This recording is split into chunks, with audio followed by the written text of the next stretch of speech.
안녕하세요 여러분, 성공합시다. 성경은 우리에게 부모님을 공경하라고 말하고 있는데요, 근데 그렇지 않은 경우가 너무 많죠.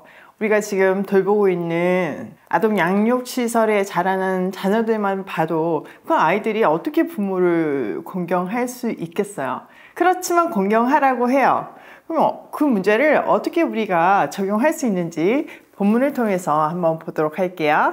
자, 12절. 너희 부모를 공경하여라. 그래야 너희는 주 너희 하나님이 너희에게 준 땅에서 오래도록 살 것이다. 자, 10계명은요 크게 둘로 나눌 수 있어요. 1계명부터 4계명까지는 하나님 사랑, 하나님과 사람과의 관계를 얘기하죠. 그리고 5번째에서 10번째 계명은 이웃사랑, 사람과 사람 사이의 관계를 얘기해요. 자, 우리는 이제 첫 번째 덩어리를 끝내고 두 번째 덩어리를 시작할 건데요. 그 첫 번째 계명이 너희 부모를 공경하라예요.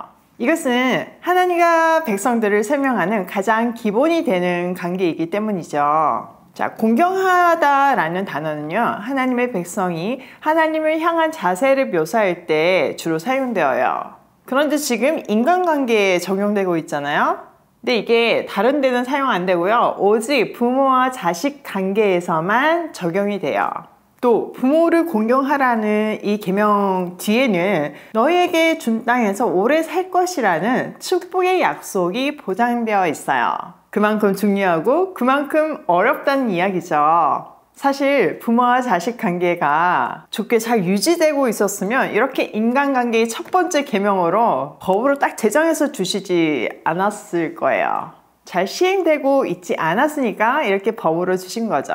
우리나라에도 고려장이 있었던 것처럼 고대 근동 지역에서도 이제 노동력이 상실되고 병까지 들어서 짐이 되어 버린 부모님을 집에서 쫓아내는 그런 경우들이 있었어요. 사실 노인 문제는 지금도 아주 심각한 문제이죠. 앞으로는 더 심각해질 거예요. 왜냐면은 고령화 사회가 도래했으니까요.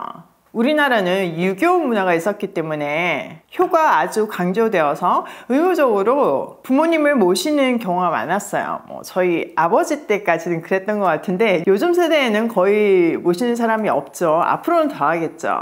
그런데 그렇게 모시고 살 때 좋은 케이스도 있었지만요, 고부 간의 갈등이라는 심각한 문제를 야기시켰어요. 저희 친정집만 봐도 할아버지, 할머니, 그리고 삼촌, 고모들이 시집 장가 가기 전까지 함께 사는 대가족이었거든요. 근데 저희 엄마의 마음의 병이 심각하셨어요. 20년 넘는 혹독한 시집살이 녹록치 않죠. 보고 자라는 우리에게도 당연히 좋지 않은 영향이 미쳤고요. 그럼 보고 자란 가정의 스토리들이 시월드 이런 단어를 만들어내고 시댁 싫어서 시금치도 안 먹는다는 얘기가 있잖아요. 그런 갈등 문화를 만들어낸 거죠. 사실 요즘 세대에게 부모를 모셔야지만 한다면 결혼할 자매가 얼마나 될까요? 저도 아들이 셋이지만요, 함께 산다는 것은 생각해 본 적도 없어요. 대신 건강하게 살려고 노력하고, 우리 엄마는 달라 라는 아들들의 기대에 부응하면서 살려고요. 이런 정상적인 범주에 있는 가정에서도 문제가 있는데 진짜 이해가 안 되는 부모도 있잖아요. 폭력, 입에 올리기도 어려운 그런 악한 행동을 하는 부모들도 분명히 있잖아요. 자식을 버리기도 하고요. 제가 어떤 아동 양육시설에서 원장님한테 들은 이야기인데요, 아이를 시설에 아주 일찍 어릴 때 맡겼대요. 그런데 그 이후로 한 번도 찾아오지 않았대요. 그리고 시간이 지나서 그 아이가 18세가 되니까 자립준비 청년들에게 목돈이 주어진다는 그거는 어디서 듣고는 그제서야 찾아왔다는 거예요. 더 놀라운 것은 보육원과 한 동네에서 살고 있었대요. 그러면서도 아이를 한 번도 찾지 않다가 돈 생기니까 찾아오는 이 부모, 진짜 공경할 수 있을까요? 이런 부모 공경해야 할까요? 참 어렵죠. 예나 지금이나 어련히 효를 통해서 하나님은 우리에게 무슨 메시지를 주시고 싶으신 걸까요? 우선 분명한 것은요, 우리가 부모를 공경해야 한다는 말은 인격 때문이 아니라 부모가 가지고 있는 역할과 상징성 때문이에요. 부모는 나라는 존재에 생명을 준 분이잖아요. 그래서 하나님의 대리자이자 동력자인 거죠. 에베소서 6장에서도 보면 부모와 자식의 관계에 대해서 말하고 있어요.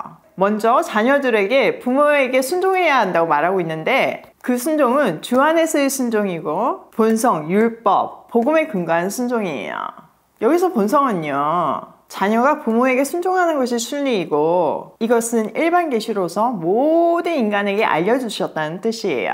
그렇게 한 근거는요, 안정된 부모-자식 관계가 안정된 삶과 사회 유지를 위해서 필요하니까요. 두 번째로 율법 차원에서 이 부모 공경을 한번 살펴보면요, 하나님이 법으로 주신 의무예요. 그렇게 말할 수 있는 것이요, 사람은 어릴수록 부모가 전부잖아요. 갓난아이를 떠올려 보면 부모 없이는 생명 유지조차 어려워요. 이렇게 자녀에게는요, 하나님이 어떤 분인지를 보여주는, 또 하나님의 사랑을 전달하는 존재예요. 그렇기 때문에 자녀는 부모를 공경해야 하죠. 또 이 부모 공경이 언약 백성의 삶에서 굉장히 중요한 이유는 부모의 권위는 하나님께로부터 위임받은 것이기 때문이죠. 그러니 이 명령은요, 부모가 이상한 명령을 해도 다 순종해야 한다 이런 뜻은 아니고요, 기본 전제가 주 안이에요. 말씀과 대립되지 않는 범위에서의 순종이죠. 구약의 이스라엘은요, 신정국가였고 하나님의 언약의 축복들이 약속된 땅, 또 언약 백성들의 안전, 건강, 풍요가 아주 밀접하게 연관이 되어 있었어요.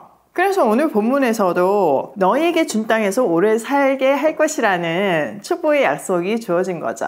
그러면 이거는 우리 시대에는 어떻게 적용해야 하나? 지금은 하나님의 축복은 모든 성도에게 주어지는 일반적인 축복이에요. 그러므로 이 계명은 부모들을 공경하는 자녀들만 장수한다고 해석하기보다는요, 자녀들이 부모를 공경하는 공동체는 안정적이고 건강한 사회를 이룰 수 있다고 해석하는 것이 더 바람직해요. 상식적으로 이 시대를 생각해보면 농경시대나 유목시대에서는 부모의 의존도가 더 높을 수밖에 없잖아요. 그러니까 부모와의 관계가 그 개인의 안위에 큰 영향을 미칠 수밖에 없었어요. 이런 관점에서 지금은 사실 문화적으로 부모의 권위 안에 살아가지는 않잖아요. 그래서 순종할 의무가 적어졌다 해도요, 공경은 해야 한다는 거죠. 또 당시 이스라엘 공동체는 하나님을 아버지로 둔 가족 개념이었고 하나님이 죽기까지 사랑하신 그 모습이 부모의 모델이었어요. 그래서 부모 공경이 하나님 공경과 같은 맥락에서 말해지고 있는 것이에요. 오늘 말씀이 양가 부모 다 살아계시고 또 장성한 자녀가 있는 저에게 많은 생각을 하게 해요. 부모는 뭐 제가 바꿀 수 없지만 제가 좋은 부모가 돼야겠다는 결단을 하게 하고요. 부모를 공경하는 것이 의무이긴 하지만 의무로서가 아니라 진짜 공경을 받는 부모이고 싶어요. 근데 그거는요, 하나님 안에서 서로를 이해할 때만 가능한 것 같아요.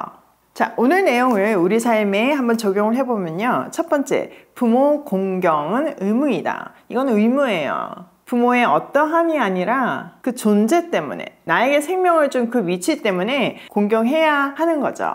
두 번째, 공경받는 부모가 되자. 의무적으로 공경을 해야 한다면 서로가 괴롭잖아요. 그러니까 정말 마음으로 존경받고 공경받는 그런 부모가 되도록 진짜 노력해야 되는 것 같아요. 세 번째, 아름다운 관계는 하나님 안에 있을 때만 가능하다. 세상은 진짜 빨리 변하잖아요. 트렌드도 계속 만들어지고요. 가정의 형태도 완전 달라지고 있어요. 그걸 다 맞출 수도 없고 그걸 맞춘다고 다 좋은 것도 아니에요. 그러면 우리는 어떻게 세련되게 아름다운 부모와 자식 관계를 유지할 수 있을까요? 그 유일한 방법은 하나님 안에 있을 때예요. 오늘도 말씀 앞에서 나를 새롭게 함으로 아름다운 부모 자식 관계를 유지하는 우리가 되면 좋겠어요.